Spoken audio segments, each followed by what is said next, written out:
will live forever. We're all swimming to the other side. So we're just doing the very last line there. Okay. Loving. One more time. Loving spirits will live forever. We're all swimming to the other side. Oh, Sheila, that's awesome. Okay.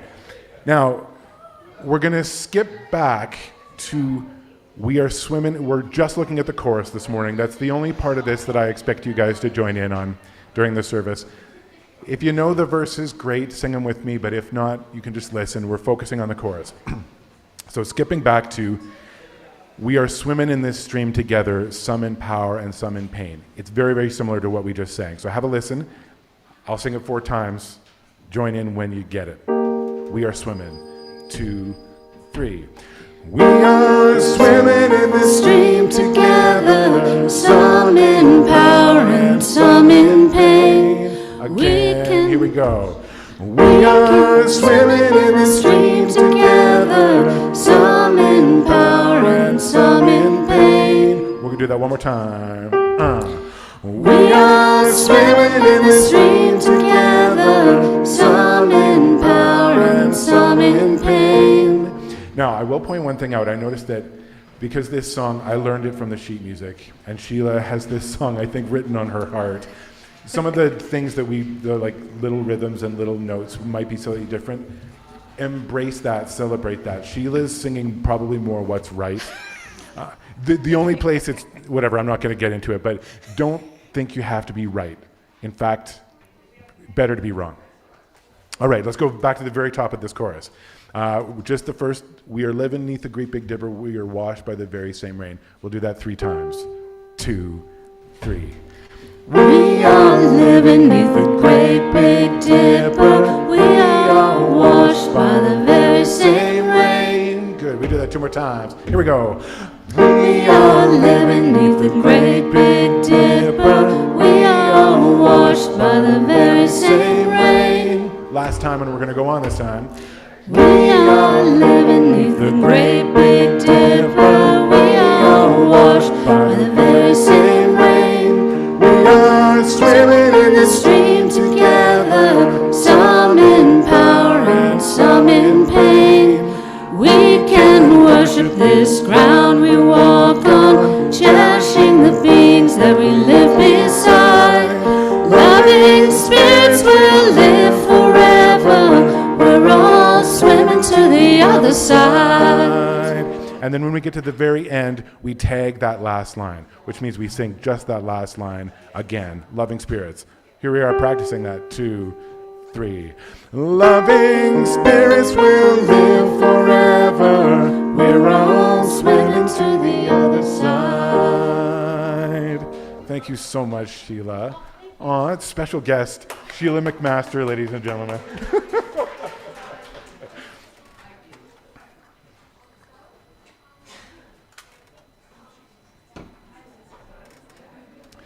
Also, we'll be singing from the slides this morning.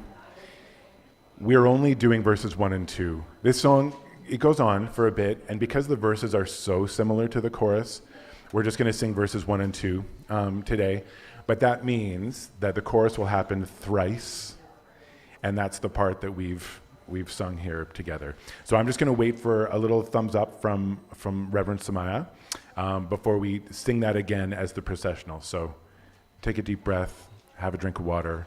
See you in 30 seconds.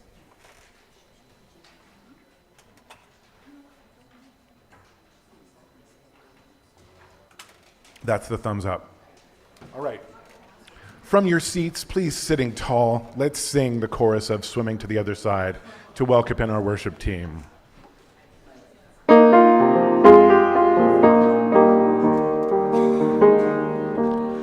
We are living neath the great big dipper. We are washed by the very same rain.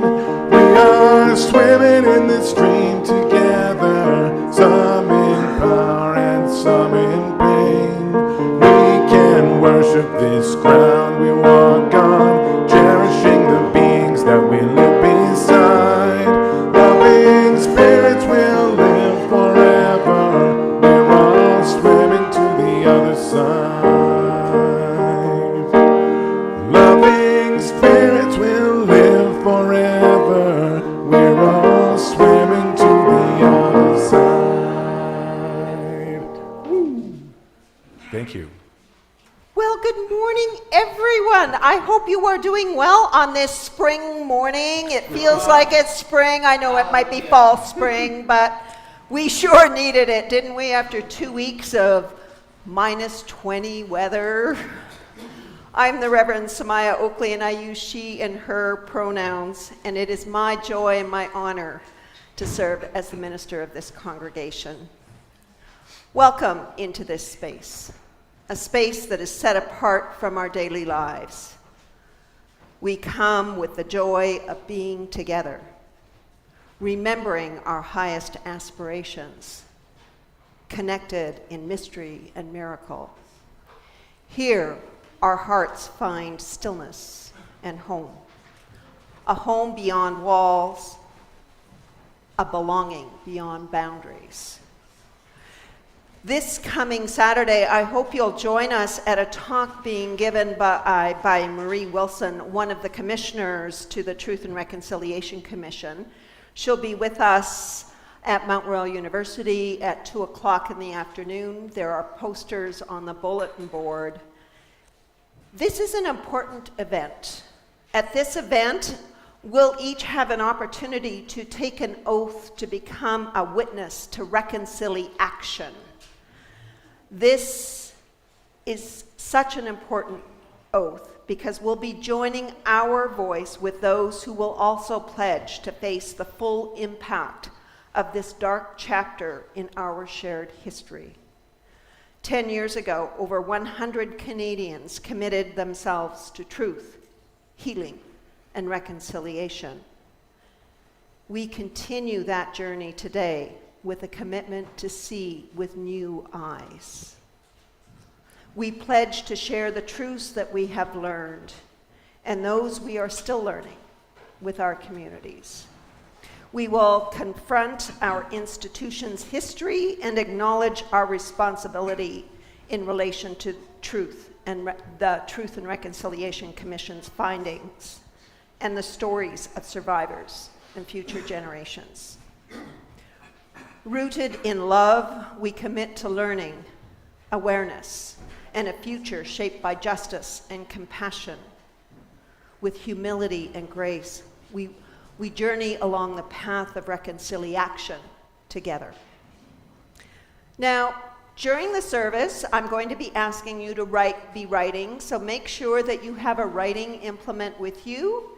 And if you would like one, please raise your hand and our ushers will make sure that you have one. Pam is at the back, she's ready with them. So just to give you a heads up, you're going to be working a bit during this service. Yes. This is a space of welcome, whoever you are, whatever your race, your color, your theology, or your orientation, you are welcome here. We gather as a beloved community, guided by our Unitarian Universalist principles, to grow in wisdom, to deepen relationships, and to act for a just and sustainable world. We have come not because we have life figured out, but to learn how to be in relationship, to listen, to forgive, to be vulnerable, and to build trust and compassion. And so we gather this morning in joy, in challenge, in community. Welcome.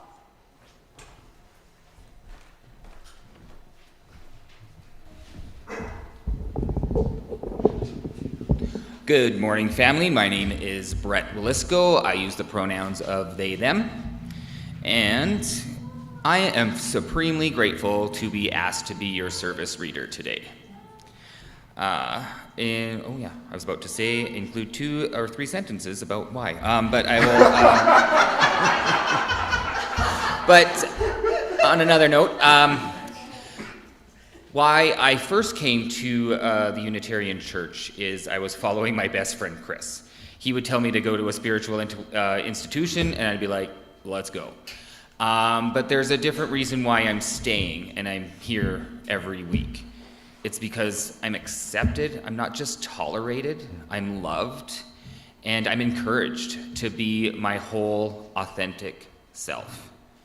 And I feel it every time I come into this church. It's pretty amazing. Amen. No, thank you.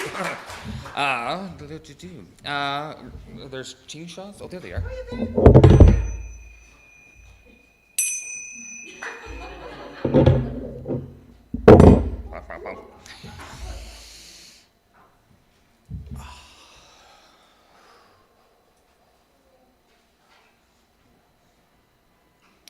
As we gather in this sacred space, let us kindle the flame of our shared commitment to belonging, equity, and justice. May this light represent our collective stories, the ones we carry forward, the ones we release, and the ones yet to be written. In its glow, we honor the complexities of our identities and the power of our words to heal, unite, and transform. Together, let us illuminate the path toward a world where every voice is heard, every identity is honored, and all are welcomed with open hearts. Let us light this chalice as a symbol of our dedication to fostering a community where love, understanding, and radical hospitality thrive. May it be so. Thanks, Brett.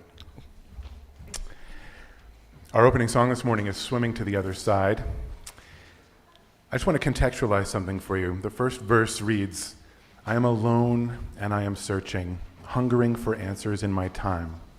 I am balanced at the brink of wisdom. I'm impatient to receive a sign. I move forward with my senses open. Imperfection, it be my crime. In humility, I will listen. We're all swimming to the other side. The reason I want to draw your attention to that is because, as Brett was just reading about this idea of transformation, my experience here in the last 13 months at Calgary Unitarians has been transformative as well. And surprising to me and surprising to you probably, I need to announce that I am resigning from my position as music director here. It's not often the transformation that we're looking for. And so the simple answer as to why is I am simply too busy. My plate is really, really full, and I'm happy to talk to any of you individually outside of me being on the microphone about the complexities and get into the weeds of that sort of thing. But that is the sole reason my wife and I re-examined things in January and are looking at what's best for our family, and me working less is decidedly the answer to that. And so my last Sunday here will be March 9th. The staff team is putting in place a plan to carry on through the rest of the year. I am, however, still the helm of Cabaret. So that is not, I know, right? It's like, I was like, how do I do this? How do I make this change and still leave the congregation in a good place? That would not be handing off Cabaret to Christian again or handing it off to someone new. And so everything related to Cabaret I am still around for. So you're stuck with me still until the end of April, but on Sundays, March 9th will be the last date that I'm here. I invite you now to stand in body and spirit and sing with me, Swimming to the Other Side.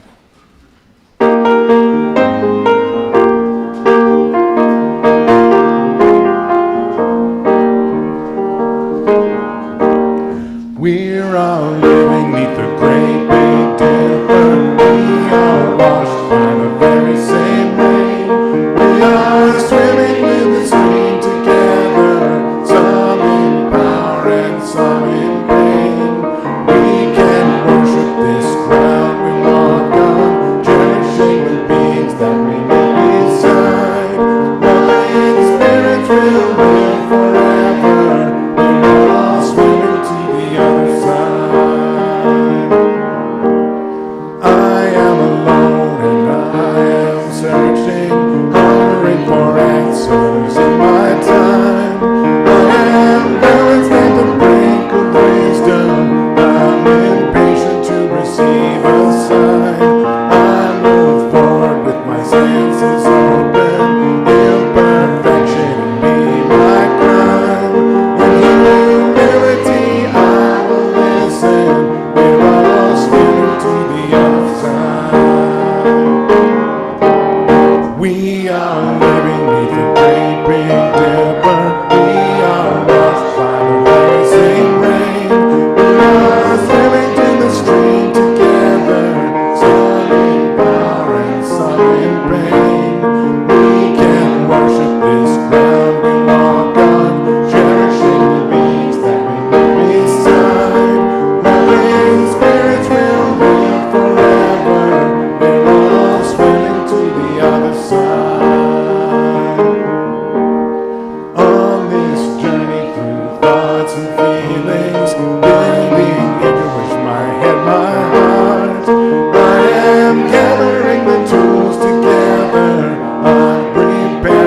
swing together, some in power and some in pain. We can worship this ground we walk on, cherishing the beings that we live beside. Loving spirits will live forever. We're all swimming to the other side. Loving spirits will live forever. We're all swimming to the other side.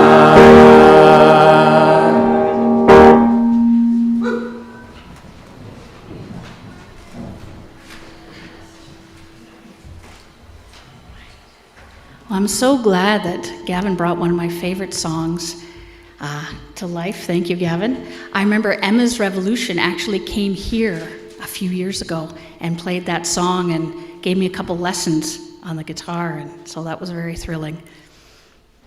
I'm Sheila McMaster, Director of Religious Education, and my pronouns are she and her.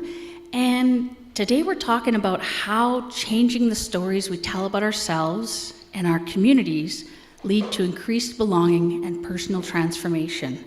And we're also wearing our pink t-shirts or pink items to bring up awareness about bullying. And so, of course, I have a story that combines all of those elements together. I know, you're ready for this. And my story is Enemy Pie by Derek Munson. Ooh.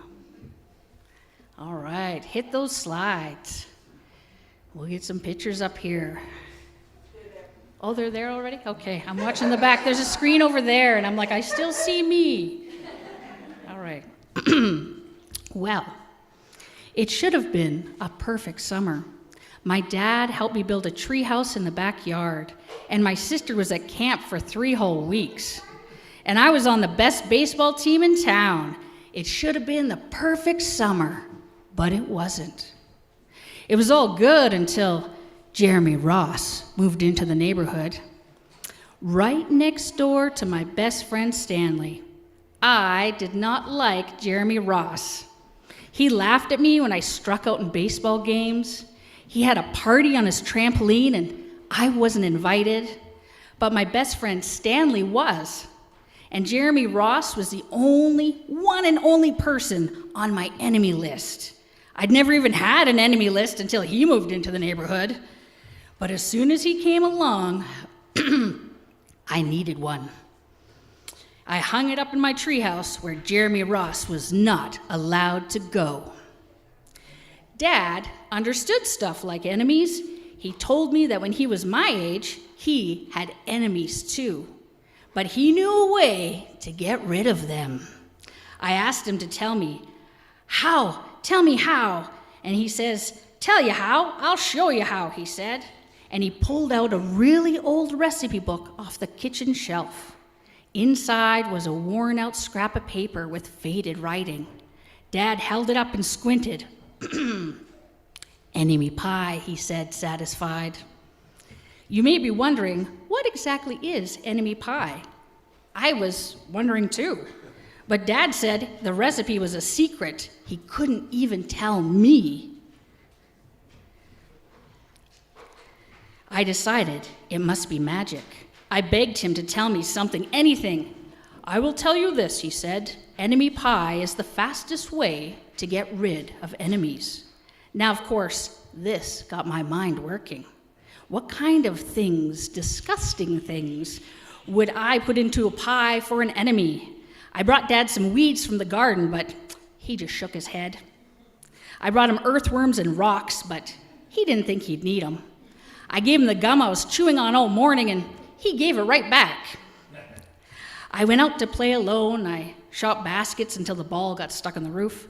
I threw my boomerang that never came back to me, and all the while I listened to the sounds of my dad chopping and stirring and blending the ingredients of enemy pie. This could be a great summer after all. Enemy pie was going to be awful. I tried to imagine how horrible it must smell, or worse yet, what it would look like. But when I was in the backyard looking for ladybugs, I smelled something really good. Something really, really good. And as far as I could tell, it was coming from our kitchen. I was a bit confused. I went in to ask Dad what was wrong. Enemy pie should not smell this good. But Dad was smart. If enemy pie smelled bad, your enemy would never eat it, he said. I could tell he'd made enemy pie before. The buzzer rang and Dad put on the oven mitts and pulled the pie out of the oven. It looked good enough to eat. I was catching on. But still, I wasn't really sure how enemy pie worked. What exactly did it do to enemies? Maybe it made their hair fall out, or their breath stinky. Maybe it made bullies cry. I asked Dad, but he was no help. He wouldn't tell me a thing. But while the pie cooled, he filled me in on my job. He talked quietly. There's one part about enemy pie that I can't do. In order for it to work, you need to spend a day with your enemy. Even worse, you have to be nice to him. It's not easy, but it's the only way any enemy pie can work. Are you sure you want to go through with this? Of course, I was. It sounded horrible. It sounded scary, but it was worth a try. All I had to do was spend one day with Jeremy Ross, then he'd be out of my hair for the rest of my life. I rode my bike to his house and I knocked on the door. When Jeremy opened the door, he seemed a bit surprised. He stood on the other side of the screen door and looked at me, waiting for me to say something. I was nervous. Can you play? I asked. He looked confused. I'll go ask my mom, he said. He came back with the shoes in hand and his mom walked around the corner to say hello. You boys stay out of trouble, she said, smiling. We rode our bikes for a while and played on the trampoline. Then we made some water balloons and threw them at the neighborhood girls, but we missed. Jeremy's mom made us lunch, and after lunch we went over to my house. It was strange, but I was kind of having fun with my enemy. He almost seemed nice. But of course I couldn't tell Dad that since he had worked so hard to make this enemy pie. Jeremy Ross liked my basketball hoop, and he said he wished he had a basketball hoop, and they didn't have room for one, and I let him win a game just to be nice. Jeremy Ross knew how to throw a boomerang. He threw it and it came right back to him. I threw it and it went over my house and into the backyard. When we climbed over the fence to find it, the first thing Jeremy noticed was the treehouse. My treehouse was my treehouse. If I was the boss, my sister wanted in, I didn't have to let her. If my dad wanted in, I didn't have to let him. And Jeremy wanted in. Can we go in it? He asked. I knew he was going to ask me that. But he was the top person, the only person on my enemy list. And enemies aren't allowed in the treehouse. But he did teach me how to throw a boomerang, and he did have me over for lunch, and he let me play on his trampoline. He wasn't a very good enemy. Okay, I said, but hold on.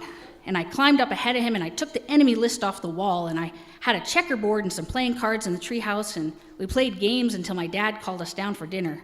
We pretended we didn't hear him, and when he came to get us, we tried to hide from him, but somehow he found us. Dad made us macaroni and cheese for dinner, my favorite. And it was Jeremy's favorite, too. Maybe Jeremy Ross wasn't so bad after all. I was beginning to think maybe we should just forget about enemy pie. But sure enough, after dinner, Dad brought out the pie. I watched as he cut the pie into 8 thick slices. Dad, I said, it's sure nice to have a friend in the neighborhood. I was trying to get his attention and trying to tell him that Jeremy Ross was no longer my enemy. But Dad only smiled and nodded. I think he thought I was just pretending. Dad dished up 3 plates side by side with a big piece of pie and giant scoops of ice cream.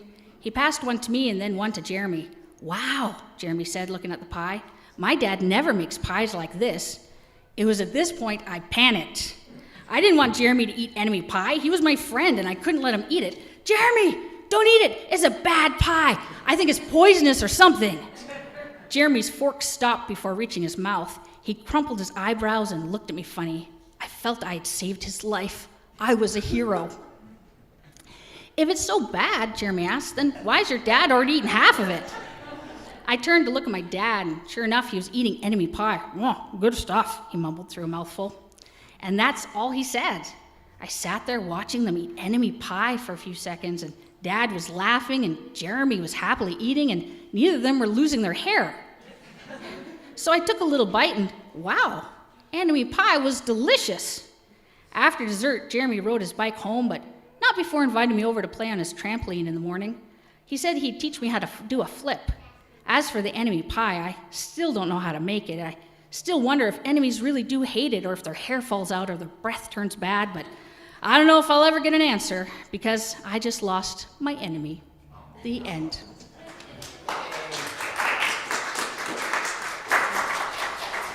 And so this week's challenge is to think about who you would make enemy pie for and how spending the day with them and being kind and luring them over to eat pie might change the story that we tell ourselves. It might lead to personal transformation and increased belonging and eating delicious pie. And so today, downstairs, the kids will be sharing stories and thoughts about bullying and making their own mini enemy pies to gift and to eat. And as Abraham Lincoln says, "Do I not destroy my enemies when I make them my friends?" Or as Martin Luther King Jr. said, "Love is the only force capable of transforming an enemy into a friend." And now please join me as we sing The Flame of Our Light downstairs with the kids.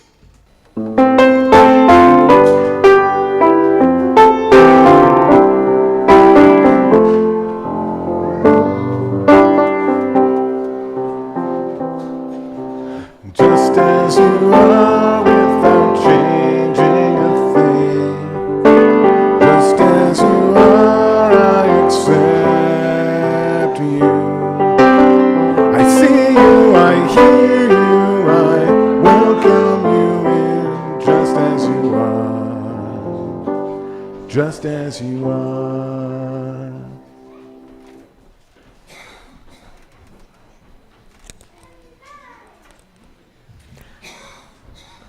Go. Bye, kids. As we come to this time of offering, we reflect on our commitment to reimagining equity in our community and beyond. In this last week of our focus on the Calgary Interfaith Council, we acknowledge how they've embodied their mission during UN World Interfaith Harmony Week. Their efforts remind us that reimagining equity is not just an abstract concept, but a living practice that requires our active participation. It calls us to engage with one another, to celebrate our differences, and to learn from the rich tapestry of stories that each of us carries. If you wish to direct your offering to support this vital work, please indicate "for others" in the memo line of your envelope or in your e-transfer. For first-time visitors, please let the basket pass you by, as your presence is the gift to us all.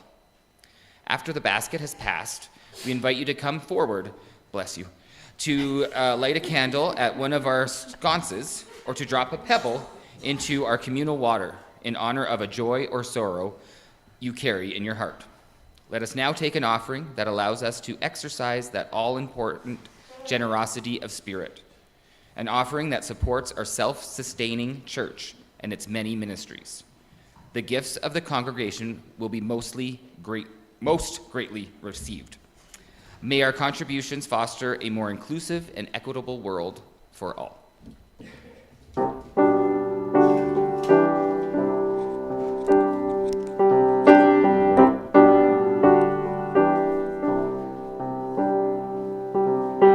I will tend my anger.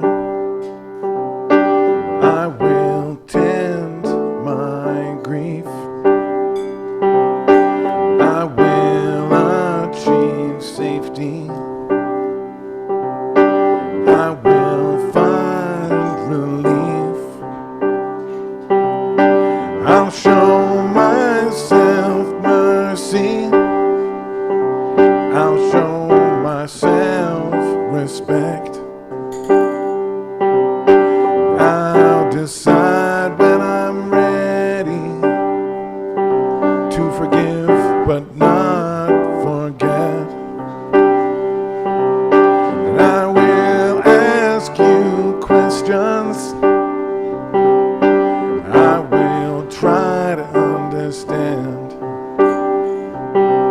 And if you give me your story, I will hold it in my hands. Yes, I will bring the love, the revolutionary love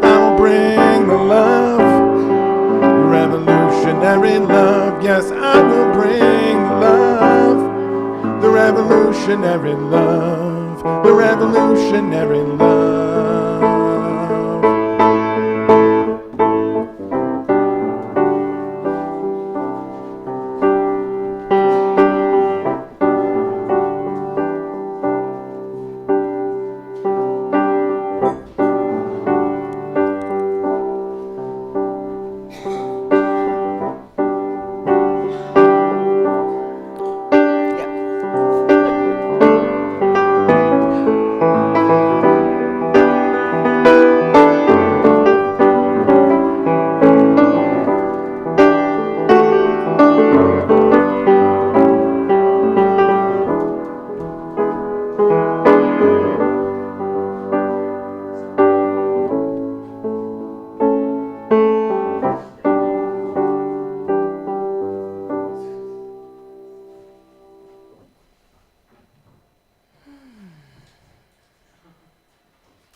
Each Sunday, we take time to tend the sacred bonds that connect us, affirming that what touches one of us affects us all.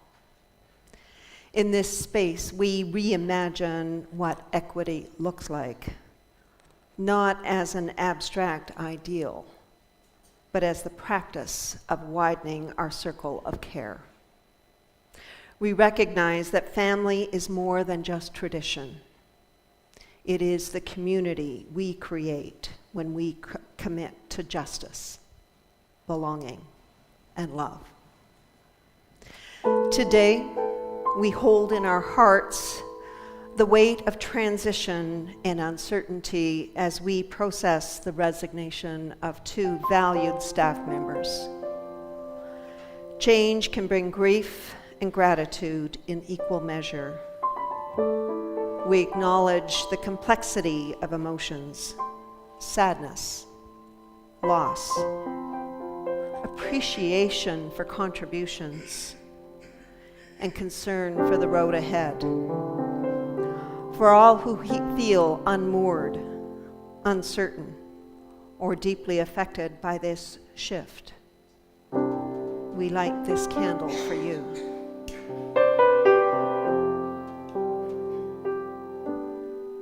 In these moments, we also honor the wider struggles within and beyond our community.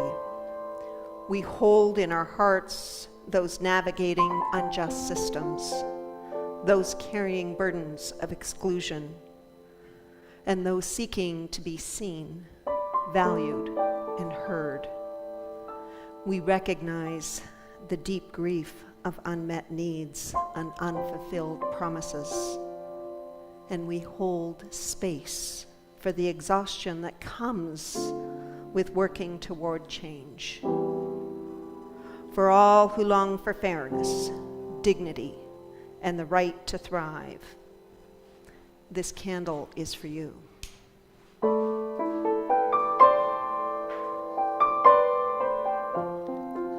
Alongside these struggles, we celebrate movement forward. The moments of recognition, repair, and renewal. We rejoice in acts of courage that challenge inequity, in friendships that nourish resilience, and in the beauty of shared vision. For the joys that remind us of the power of community and the possibility of change, this candle is for you.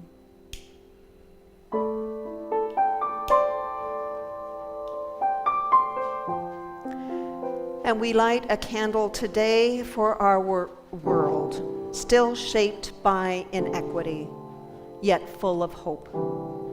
May it be a call to action, a reminder that our work is not only to name injustice, but to reimagine and build a future where all can flourish.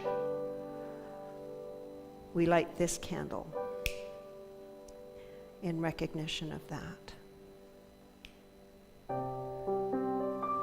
May this time together renew our commitment to equity, deepen compassion, and strengthen the bonds of this beloved community.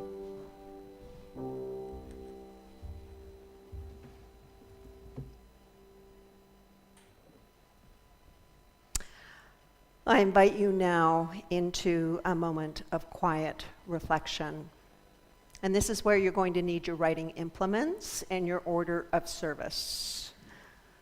You'll find in your order of service 5 identities that I hold that are important to me.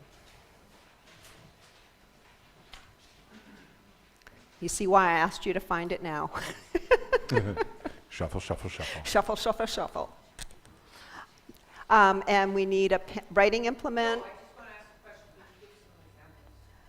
Identities are female, male, non-binary, mother, teacher, father, brother, aunt, uncle, professor, teacher, iron worker. But don't do it yet. Oh, dear. So let's just take a moment and settle into our seats, allowing our breath to slow, our heart to open. Breathing in and breathing out. Who are you? What identities shape how you move through the world? Which parts of yourself feel most central to your being? Breathing in and breathing out. Some identities might come to you immediately, roles that you hold in your family, your work, your community. Others may be deeply personal, connected to your culture, your lived experience, your sense of self. Some may feel empowering, others complex or even painful. Breathing in and breathing out. As we enter our time of silence, I invite you to take that time in silence to write down 5 identities that are important to you. Be honest. No one else is going to see this. You are not handing it in. It is not going to be graded. Let yourself be curious. Notice which of your identities feel seen and valued, and which ones have been questioned, dismissed, or held with tenderness. Breathing in and breathing out. As you write, consider this. What would it mean to be fully recognized in all that you are? What would a world of true belonging look like? Not just for you, but for all people. We'll return from silence with Gavin playing our hymn number 1023, Building Bridges. It's a reminder that our journey is not only about knowing ourselves, but also about reaching towards one another in love, understanding, and justice. Let us enter our time of silence now.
bridges between our divisions.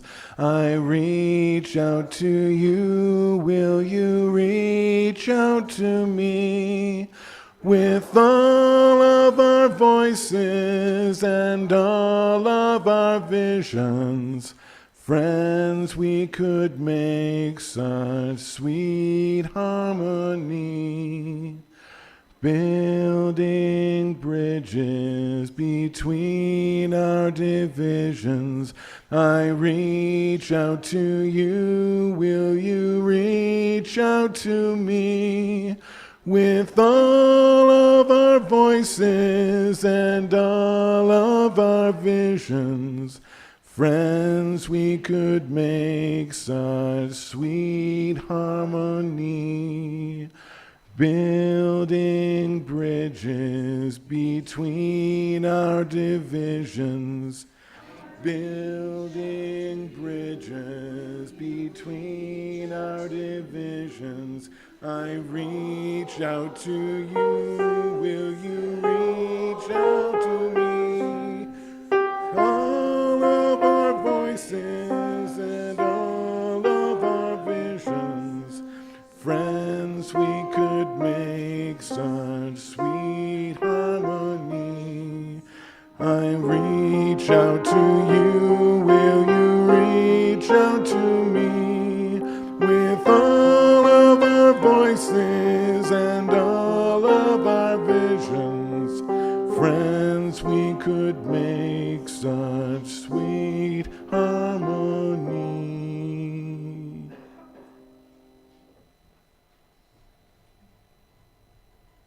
We've reflected on the phrase, change the story, change the world, a few times this year. It's a powerful statement, one that deserves that amount of time of reflection. It speaks to the transformative power of our stories and how the narratives we share about ourselves, about others, about our place in the world, how all of that shapes our reality. Stories can heal, they can harm, they can unite, and they can divide. They influence how we see ourselves and how we treat one another. As we consider the work of belonging and equity, we are invited to reflect on how the stories we tell define our identities, how language can be used to connect or separate, and how inner transformation leads to outer change.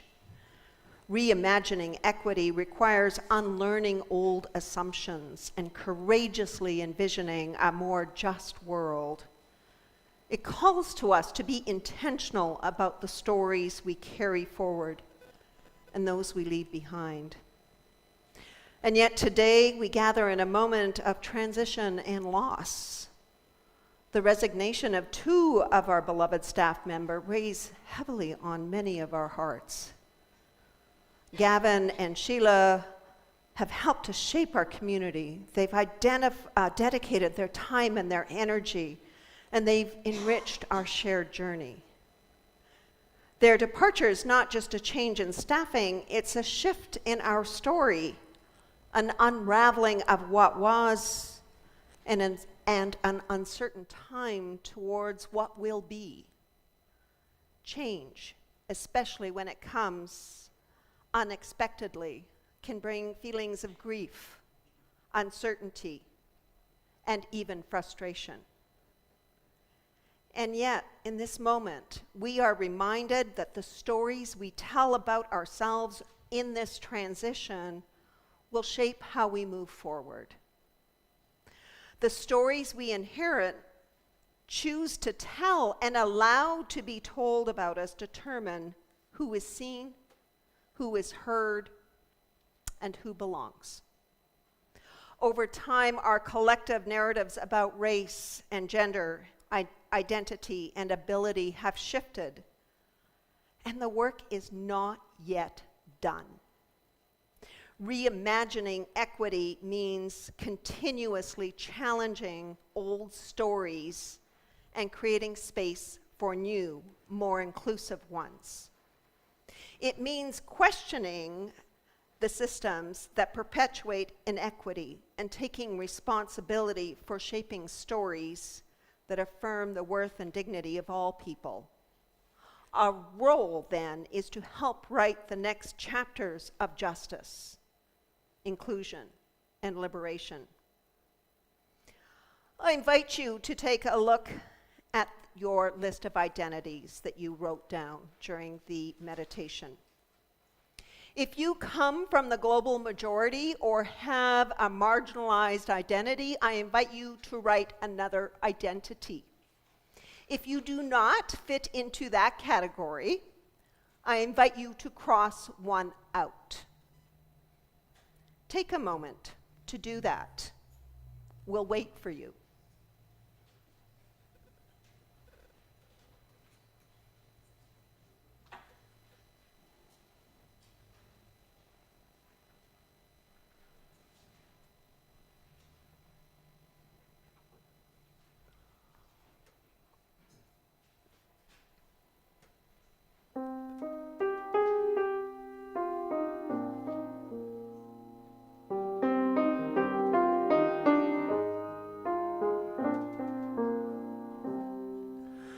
We forgive ourselves and each other.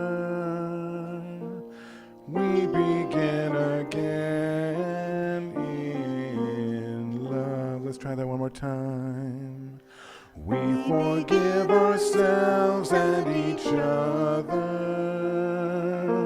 We begin again in love. As a child of deaf adults, I've lived the reality of having my identity erased.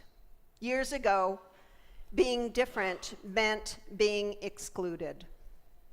I witnessed firsthand how people were treated as less than, simply because they did not fit the dominant story.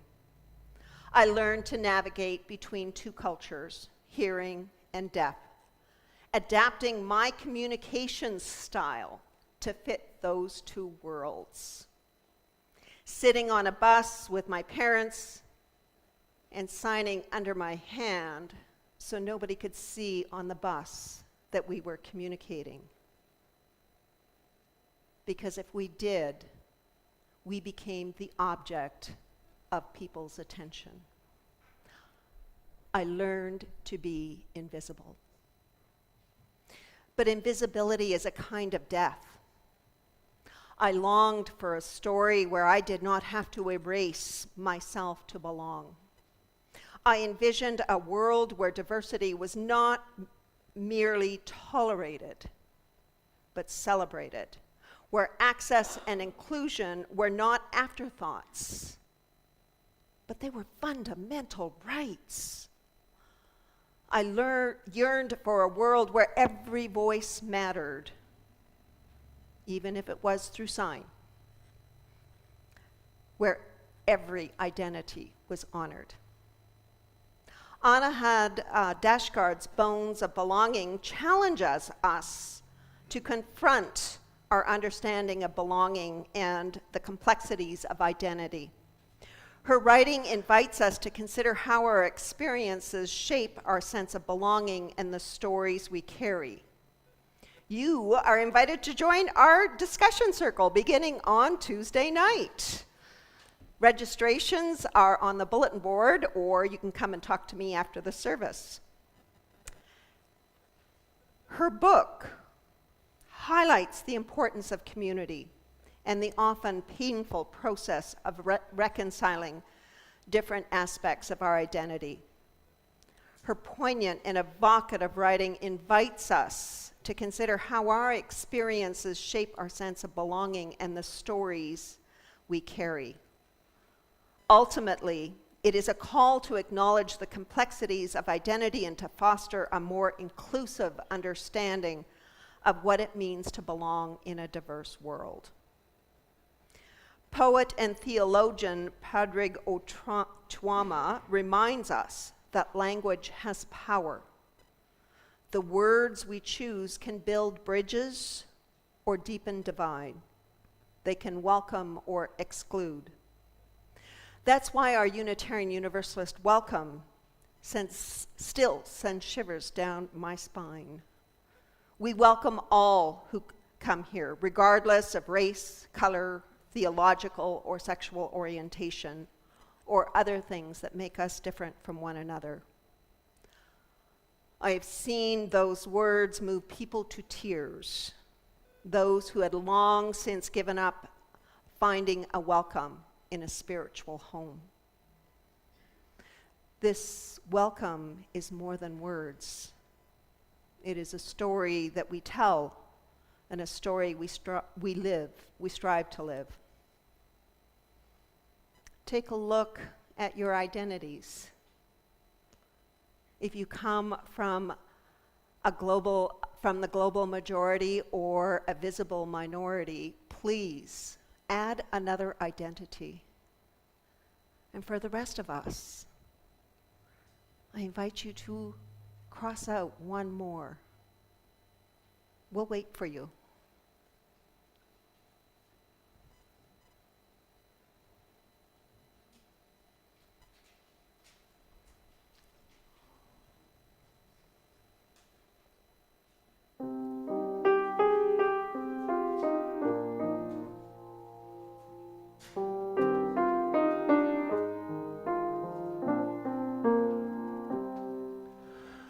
We forgive ourselves and each other.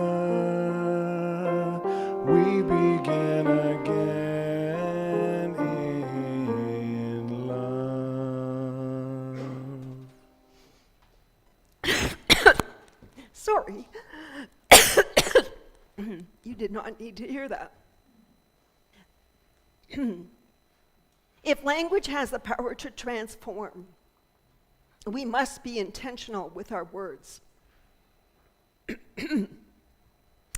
We must speak truths that have gone unspoken. Name injustices that persist. And do so in ways that invite connection rather than deepen division. This work requires deep listening, acknowledging the pain of exclusion, and ensuring our communities reflect the radical hospitality that we proclaim. It is about cultivating a language of belonging, one that affirms each person's place in the larger human story. Reverend Angel Kyoto Williams teaches that true belonging begins from within.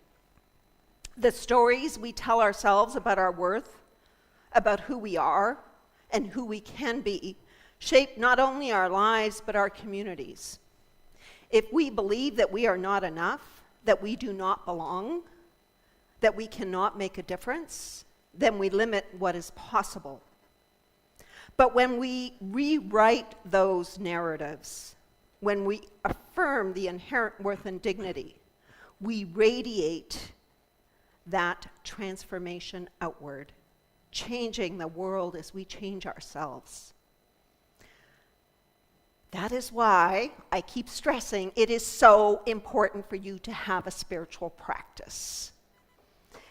Whether it's through meditation, prayer, activism, storytelling, we cultivate an inner landscape that allows us to show up fully in the world and extend that sense of belonging to others. When we honor our own stories, we create space for others to do the same. So once again, I invite you to take a look at those identities. If you come from the global majority or are from a minority, write one more identity. If you don't fit into that category, I invite you to cross out one more, leaving two remaining. Take a moment. We'll wait for you.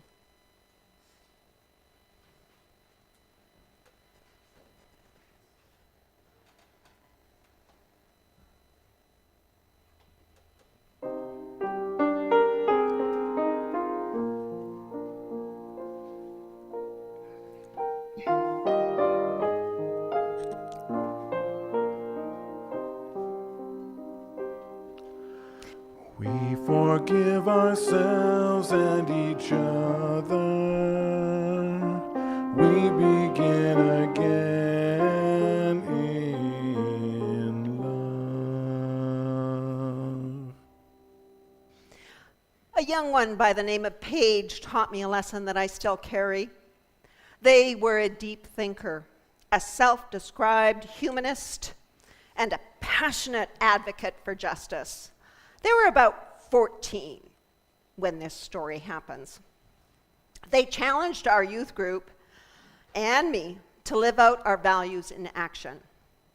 One of the things Paige did was to push for a series of dialogues with youth from other faith traditions.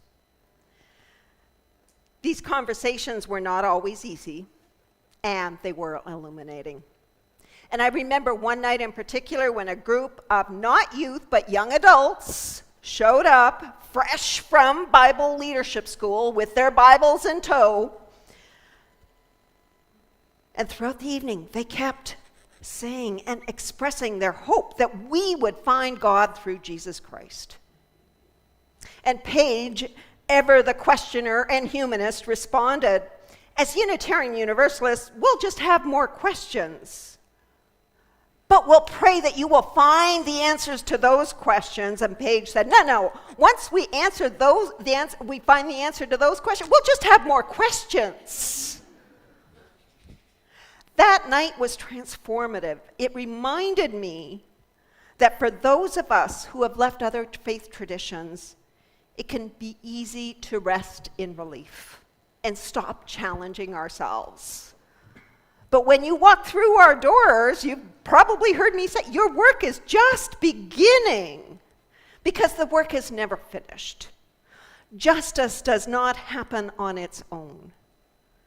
It requires our participation, our willingness to see and act, our openness to deeper truths, and a more inclusive way of being.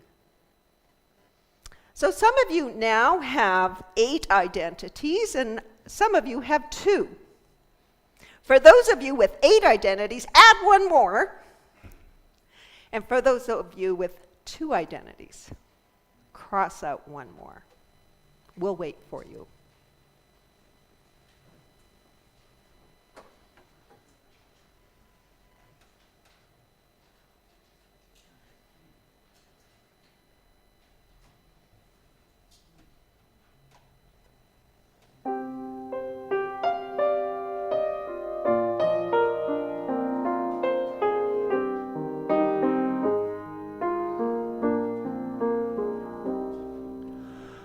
We forgive ourselves and each other. We begin again in love. Pink T-shirt Day began as a simple act of solidarity. A group of students standing up against bullying by wearing pink. But it has grown into a global movement for kindness and inclusion, reminding us that small actions can change lives.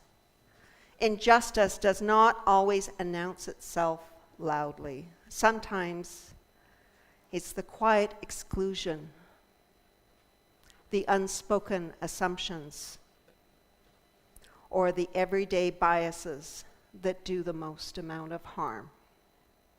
Pink Shirt Day reminds us that we have the power to shift those narratives, to be alongside those who are targeted, and to build a culture of radical welcome. It is a call to practice equity in our daily interactions, living commitment.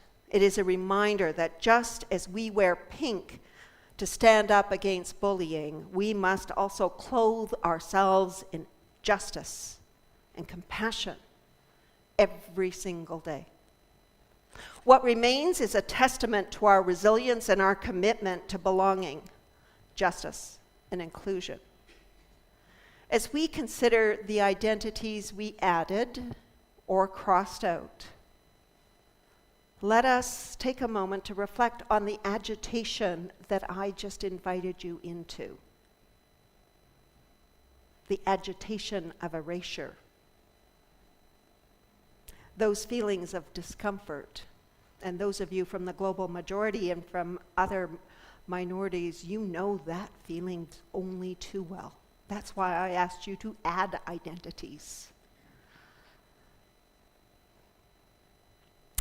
They remind us of our identities in a very diverse world.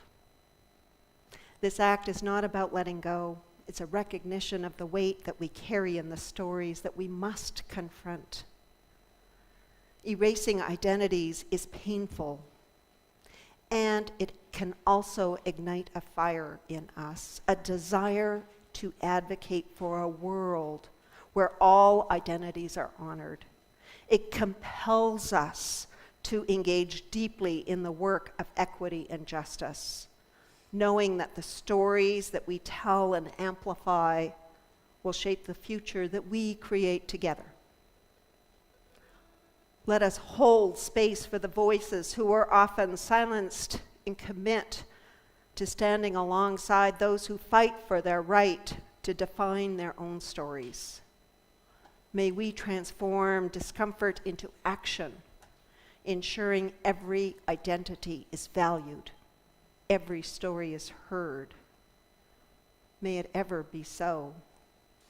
And now please rise in body or spirit and lift our voices in song as we affirm our dedication to this sacred work by singing together our hymn number 1014, Answering the Call of Love. It is in your teal hymnal, only it says, Standing on the Side of Love. We changed the words. The author and composer changed the word to Answering the Call of Love.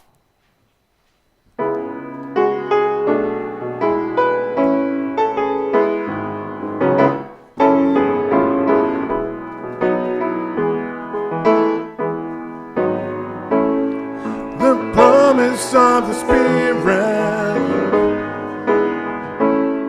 faith, hope, and love abide, and through every soul is blessed and made whole. The truth in our hearts is our guide. We are answering the call of love, hands joined together as hearts beat as one, emboldened by faith, we dare to proclaim we are answering the call of love. I know, totally answering the call, right? Yeah, I love it so much. Sometimes we build a barrier to keep love tightly bound, corrupted by fear, unwilling to hear, denying the beauty we found. We are answering the call of love,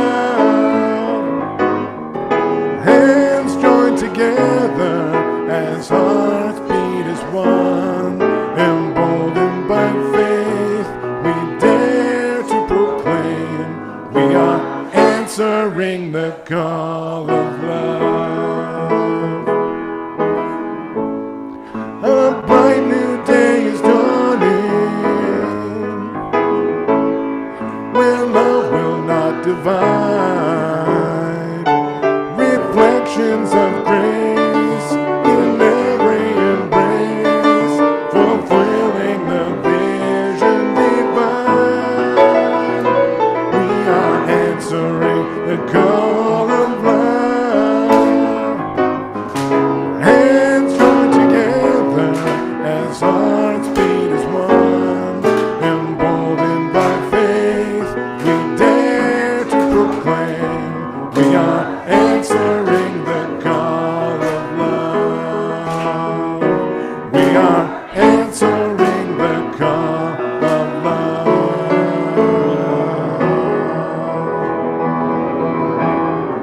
Woo! My dear ones, as we leave this space, may we carry forward the stories that heal, the words that welcome, and the courage to reimagine a world where everyone belongs. May the discomfort of erasure deepen our commitment to justice. May the work of equity be not a burden, but a gift. And may we be together, bound by love, ever shaping a future where every voice is heard, every identity honored, and every story embraced. Go in peace, go in love, and go ready to begin again. Amen. Namaste. Blessed be.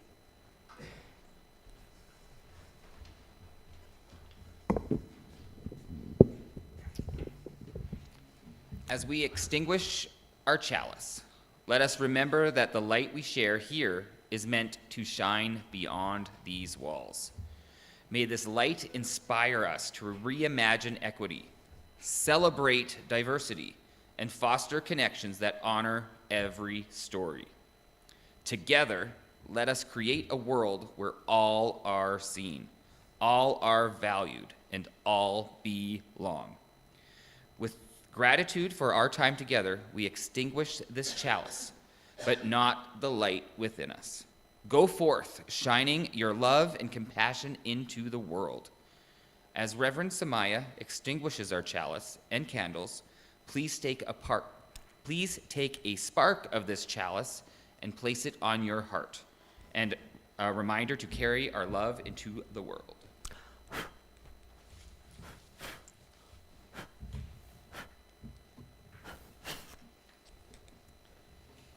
Thank you for joining us today. Whether you're here in person or tuning in online, hi, Mom. Your presence adds to the fabulous tapestry that is Calgary Unitarians. Join us next week as we dive into the theme of the gift of transformation.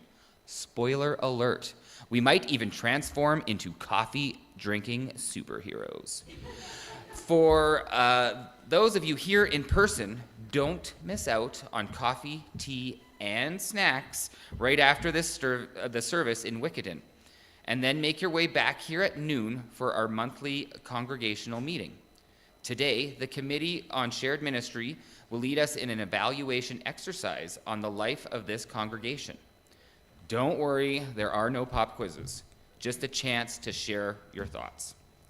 For those attending online, please stick around for conversation with your fellow virtual participants. You can use the same link to join the congregational conversation at noon.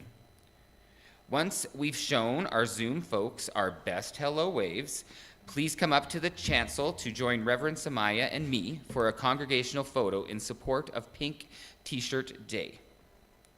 So let's capture this moment of connection. After all, who knows when we'll be coordinated again? And now let's all turn and do our famous wave to our friends on Zoom, and then make your way up here to take your picture. Hello, Zoom. Do we move this, or are we going in front of it? Let's put this behind us. Okay. Come on up for a photo. It doesn't matter if you're not wearing pink. Exactly. Let's come down here. Yeah. And Kenzie's going to take a photo from us, and they're going to take a screenshot. So come on up. Oh, that's me. That's me.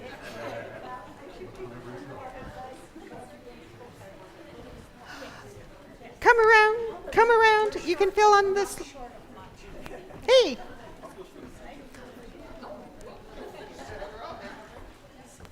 Squeeze in. Squeeze in.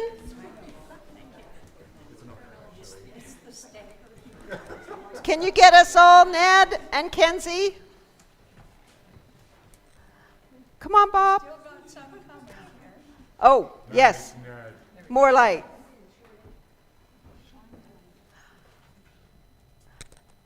Say Calgary Unitarians. Calgary Unitarians. Thank you. Have you got it, Ned? Okay, fabulous.